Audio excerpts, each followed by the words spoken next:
Hello friends, James Corbett here, CorbettReport.com. I'm sure you've all heard about the Panama Papers by now, so I won't go into a great deal of elaboration about what they are or the basic background. If you do need that, well, you can flip to any mainstream source, website, newspaper, channel, what have you, and I'm sure they'll be all talking about it right now, and you'll have your fill very soon. So, suffice it to say, about a year ago, an anonymous source contacted the Süddeutsche Zeitung and submitted encrypted internal documents from Mossack Fonseca, a Panamanian law firm that sells anonymous offshore companies around the world. And these shell firms enable their owners to cover up their business dealings, no matter how shady. And this isn't just any leak, this is 2.6 terabytes of data. And just to put that in perspective, that's more than Cablegate and offshore leaks in Luxembourg and Swiss leaks combined many times over. It's a lot of data.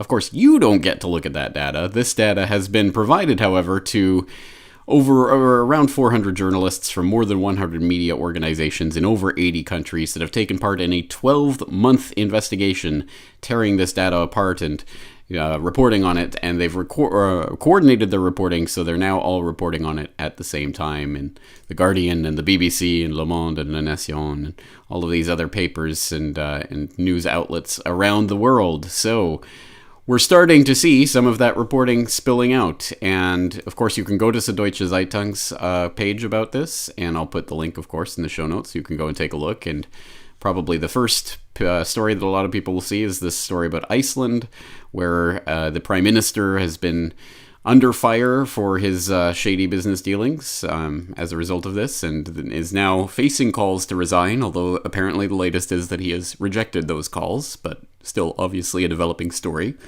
And after you go to the Süddeutsche Zeitung site, where they have all of the latest information and the different reports that are going on, you can go to the ICIJ site, the International Consortium of Investigative Journalists, which was the organization that the Süddeutsche Zeitung turned to when they started receiving this data. And this is the organization that's coordinated these 400 journalists and provided them with the data. But of course, again, not provided you with the data. You can't see these documents, but the newspapers are reporting on them, so trust them. So you can go to the ICIJ site, and they have a big write-up on this, and handy-dandy infographics showing which foreign country leaders have been implicated, either directly or by association, and we'll come back to that in a moment. Because, of course, the other aspect of this that you will have noticed by now, it's not just people like the Prime Minister of Iceland who are being implicated in this, but, of course, it's going to be the targets of the U.S. State Department, including this from the ICIJ directly, who put together a video talking about the victims of the offshore, accounts, the secret shell companies that are implicated in these Panama Papers. And it's, the victims include, of course, the people killed in the Syrian war. Because, well, just listen to this very curiously unproblematic telling of the Syrian war from the ICIJ. Over the past 3 years, Syria's Air Force has ranged death on more than 21,000 civilians. Their bodies ripped apart by exploding barrel bombs, missiles dropped on homes, businesses, bus stops, even hospitals. These war crimes have been well documented. Not so the part played by the shadowy world of offshore finance. Yes, so you get the idea. So basically they're saying, Assad is just insane and is just killing his own people willy-nilly for no real reason. And of course those war crimes have been well documented by the BBC and other trustworthy sources, as this infographic shows us. And they're, of course, going to go on and say, well, yes, but this is enabled because Assad is using these offshore accounts to funnel his money. Well, technically it's cousins of Syrian President Bashar Assad, Rami and Hafez Makhlouf, who have been implicated in this. And if you want more information on how they've been implicated, you can click on this and read some more about this. And they do have some of the documents here for you to peruse, but of course, again, not all of them, just the ones they want you to see. So again, take this all with the giant grain of salt that it deserves to be taken with, but there's some interesting things to at least start perusing there. But again, it's all the way they frame it. The crazy Syrian government is just killing its own people willy-nilly, just dropping barrel bombs, just like there's no tomorrow, because they're crazy. And this is why we have to be upset about these offshore accounts. Interesting. Well, that's, of course, one of the aspects of this, but probably the one that you've seen is Of course, well, Putin is hiding billions of dollars offshore, and this is all blowing up in his face. This amazing leak of data that's coming of all of these different foreign leaders. It's childhood friends of Russian President Putin and close friend of Russian President Putin have been implicated in this, and, well, they're obviously going that extra limb and saying it's Putin itself. And the stupidest, most ridiculous example I found of this is from The Guardian. You have to see it to believe it. It is really nothing other than spooky music combined with some third-rate infographics. Listen to that. Oh, it's the St. Petersburg House of Music. Are you afraid? Look at these dastardly terrorists. And then the James Bond music kicks in. Oh, the plot is thickening now. Listen to the music.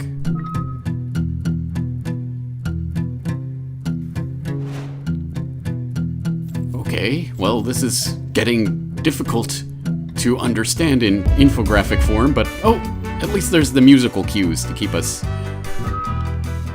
on track here. Oh, it's those British Virgin Isles where they don't have privacy laws. Or where they do have privacy laws. Anyway, you get the idea. It goes on and on like this, with all of these different dots being connected to show that, well, obviously then, it's Putin.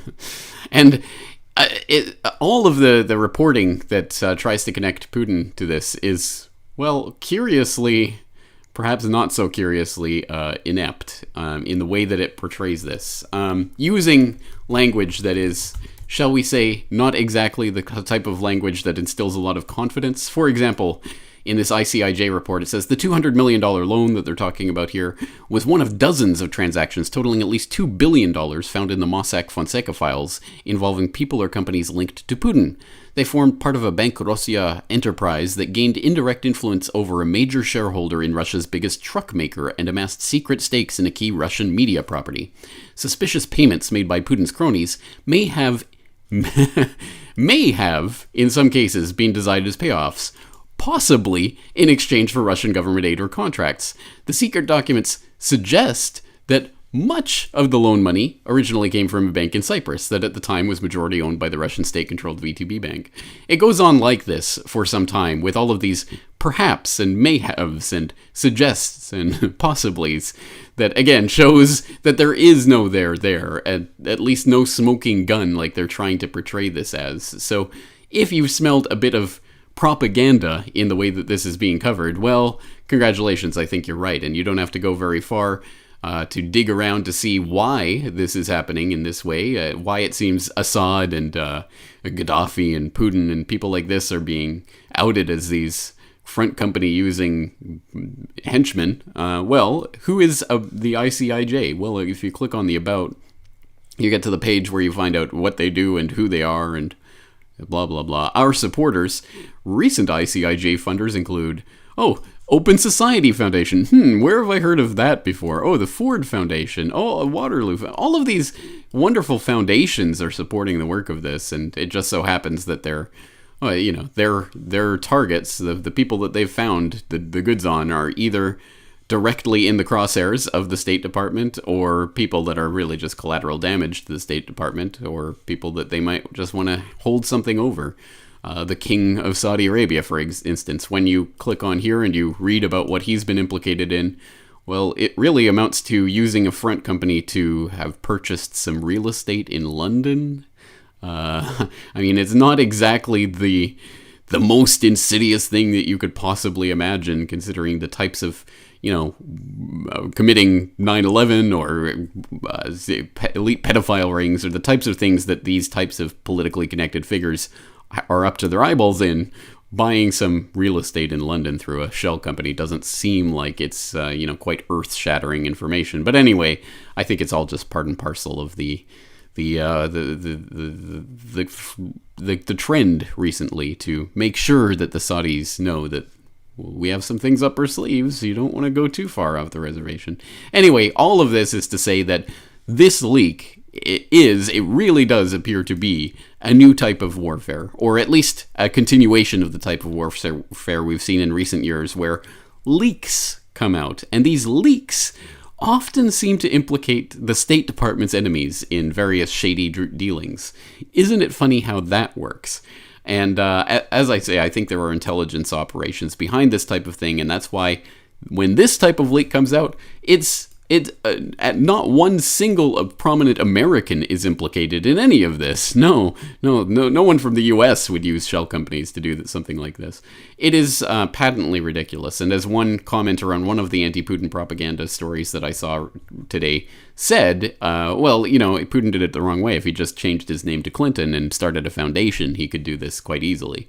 And I think that's the takeaway point of this. Again, the crimes, or at least the implicit, or perhaps, we can tie this to him, crimes will be trumpeted, to no end in the mainstream media, whereas the crimes of our pals, the Clintons, and other good people on our side will never be talked about. So that's the way that game works, has always worked. And this isn't to say that because this is clearly being used for propagandistic purposes, that it isn't true. I don't know. I think there may be something to this. I'd like to see more of the documentation and get into it myself. I wouldn't surprise me in the least if characters like Putin and Assad had millions, hundreds of millions, or billions stashed away in overseas accounts. I'm quite sure that kleptocrats of all countries do that type of thing, so it wouldn't surprise me. But again, the question is this leak a strategic leak? We can let this information out, and it's because it will implicate our enemies, and, well, it doesn't implicate our friends, quote unquote. Anyway, another thing that leapt out to me in all of this is from this ICIJ reporting. They just happen to note near the very, very, very bottom of their overview of this, Mossack Fonseca's home country, Panama, has refused to embrace a plan for worldwide exchange of information about bank accounts out of concern that its offshore industry could be left at a competitive disadvantage. Panama officials say they will exchange information, but on a more modest scale. What on earth is this talking about? Well, it turns out, if you go and research this, less than 2 months ago, The Economist had this article out, The Problem Child, talking about Panama. Those dirty Panamanians won't sign on to the Common Reporting Standard, CRS, being championed by the OECD Club of Rich Nations. And when you look at that, and I will throw the link into the show notes to the CRS, it is a global agreement that the OECD is working on and trying to pass around. It is a model piece of legislation that different countries can use to talk about automatic exchange of financial account information to improve international tax compliance, which all sounds well and good because they're trying to get those dirty tax evaders. But until you find out, it means the sharing of personal individual bank account information amongst the OECD nations. And if that sounds like the beginning of a global tax structure, well, congratulations. You might remember the reporting of these two handsome young gentlemen from a couple of years ago, where they talked about the global tax grid, specifically talking about the G20 summit a couple of years ago, where the OECD nations were originally talking about this, starting to chase tax evaders with a plan to swap data globally, talking about basically getting their paws into your bank accounts and finding out all about your bank account information and what you hold, as a way of sharing that amongst all these nations. And, well, as you know, this is the building block for global taxation, which is the building block for global government. So it's interesting that the holdout, the problem child, Panama, that was refusing to go along with this, is now also conveniently in the crosshairs of the global spotlight right now, as they start to look at, well, Panama's refusing to go along with the OECD. So there's a lot of different propaganda narratives that pile on to this. And I think it's important for us to understand that just because something is a leak, even if that information is true, it doesn't mean that it's telling you the whole truth. And getting a partial truth or a manipulated truth or a truth that is allowed to come out because that's the acceptable truth can be just as damaging as an outright lie. Perhaps even more so. So that's the future of warfare right now. This is the new type of intelligence warfare that's being waged right now, strategic leaks. And I think perhaps the best thing that we could hope for right now is if there is a retaliation, a response in kind by Russia or Syria or whoever might have goods on people in the West, if we start to see some leaks coming out of people in the US and Britain, I would love to see the kleptocrats tearing each other down across country lines. Unfortunately, I'm not going to hold my breath and wait for that to happen, but at any rate, that's my initial take on this Panama Papers. I'd be interested to hear your take. If you guys have dug up any more nuggets on this, any interesting leads, any interesting stories you've seen, please do leave them in the comments. I'd be interested to see them. And let's keep learning our way forward. Once again, James Corbett, CorbettReport.com.